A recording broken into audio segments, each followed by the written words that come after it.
ડભોઈ તાલુકાના યાત્રાધામ ચાંદોદ ખાતે દેવ દિવાળી પર્વની ધામધૂમપૂર્વક ઉજવણી કરવામાં આવી હતી। નર્મદા કિનારે આવેલા મલ્હારાવ ઘાટ પર 5100 દીવા પ્રગટાવીને નર્મદા માતાની આરતી સાથે ઉજવણી કરવામાં આવી હતી। ધારાસભ્ય શૈલેષ મહેતાના હસ્તે દીપદાન કરાયું હતું। નર્મદા કિનારે પ્રથમ વખત ગાયના છાણમાંથી બનાવાયેલા ઓર્ગેનિક દીવા હતા। આ પ્રયોગ દ્વારા પર્યાવરણ પ્રત્યે જાગૃતિ લાવવાનો સંદેશો આપવામાં આવ્યો હતો। આ દીવા ડભોઈના NGOની મહિલા સ્વયં સહાય જૂથો દ્વારા બનાવવામાં આવી હતી, જે મહિલાઓને રોજગારીનું સાધન પણ પૂરું પાડે છે। આ પ્રસંગે ધારાસભ્ય શૈલેષભાઈ મહેતાના હસ્તે કાર્યક્રમનું આયોજન કરાયું હતું। તેમણે નર્મદા માતાજીના ચરણોમાં દીવો અર્પણ કરીને પર્વની શરૂઆત કરી હતી। અને શૈલેષ મહેતાએ જણાવ્યું કે દેવ દિવાળી એ નર્મદા માતાની આરાધનાનો અને સંસ્કૃતિ પ્રત્યે ગૌરવ વ્યક્ત કરવાનો દિવસ છે અને આવા આયોજનો દ્વારા આપણે આપણા પરંપરાને જીવંત રાખી શકીએ છીએ।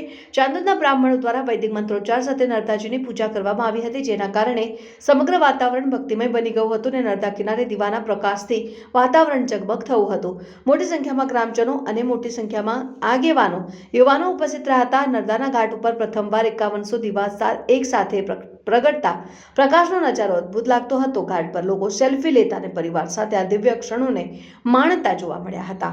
ચાંદોદની આ દેવ દિવાળી ઉજવણી માત્ર ભક્તિનો પર્વ નહીં, પરંતુ પર્યાવરણ જાગૃતિ, સંસ્કૃતિ પ્રત્યેનો અભિમાન અને એકતાનો સંદેશો આપતો ઉત્સવ બની રહ્યો છે। અંતે આરતી બાદ પ્રસાદ વિતરણ સાથે કાર્યક્રમ પૂર્ણ થયો હતો અને સમગ્ર ચાંદોદ નગર દિવ્ય પ્રકાશ અને નર્મદા માતાના જય ઘોષોથી ઝળહળી ઉઠ્યું હતું।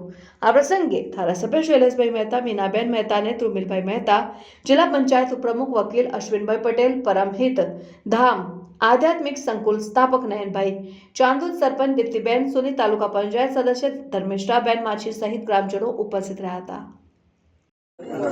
દક્ષિણ પ્રયાગતીર્થ તરીકે ઓળખાતા ચાંદોદ ખાતે આજે દેવ દિવાળી એટલે દેવોની દિવાળી ઉજવવામાં આવી રહી છે।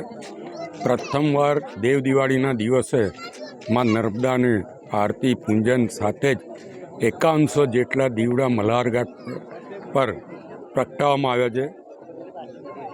ડભોઈની બહેનો દ્વારા જે ગાયના છાણમાંથી દીવા બનાવવામાં આવ્યા અને 3 લાખ જેટલા દીવા વારાણસી મોકલવામાં આવ્યા, એ જ બહેનો દ્વારા આ દીવા બનાવવામાં આવ્યા છે અને અહીંયા આગળ મોકલવામાં આવ્યા અને 5100 દીવા અહીંયા પ્રગટાઈને મલ્હારાવ ઘાટ પર દેવોની દિવાળી ઉજવવામાં આવી છે।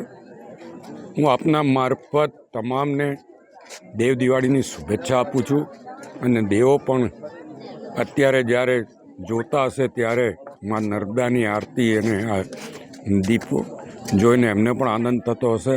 એમના આશીર્વાદ પણ દર્ભાવતી નગરી અને દર્ભાવતી વિધાનસભાના તમામ નાગરિકો હશે એવી પ્રાર્થના પણ કરું છું।